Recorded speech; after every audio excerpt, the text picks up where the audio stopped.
नमस्कार, पूछो India news में आप सभी का स्वागत है। मैं हूं आपके साथ आदिल सिद्दीकी। नजर डालेंगे आज की बड़ी खबरों पर।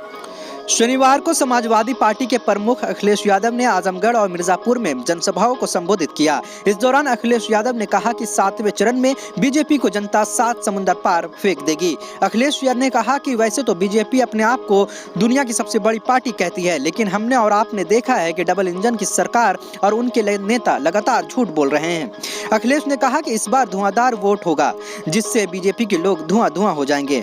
बीजेपी के नेता कह रहे थे कि गर्मी निकाल देंगे, लेकिन जब से वोट पड़ा है बीजेपी के नेता ठंडे पड़ गए हैं।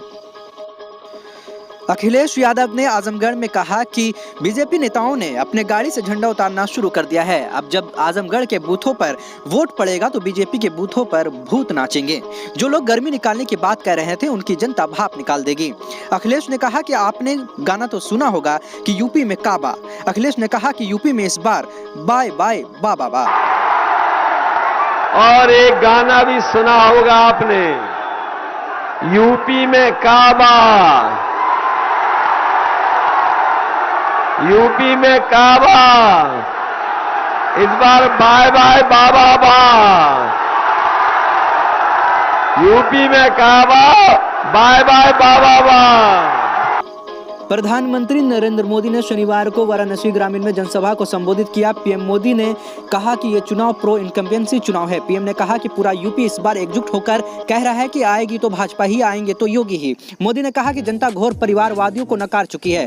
मोदी ने कहा कि जो सिर्फ अपने परिवार का भला करते हैं, क्या जनता ऐसे लोगों का साथ देगी? मोदी ने कहा कि ये घोर परिवारवादियों की आदत है कि जो ये बोलते हैं वो करते नहीं, और जो ये नहीं बोलते हैं वही करते हैं। मोदी ने कहा कि इन्होंने 5 साल केवल दंगे ही दंगे करवाए थे, जबकि ये इनके घोषणा पत्र में कहीं नहीं था।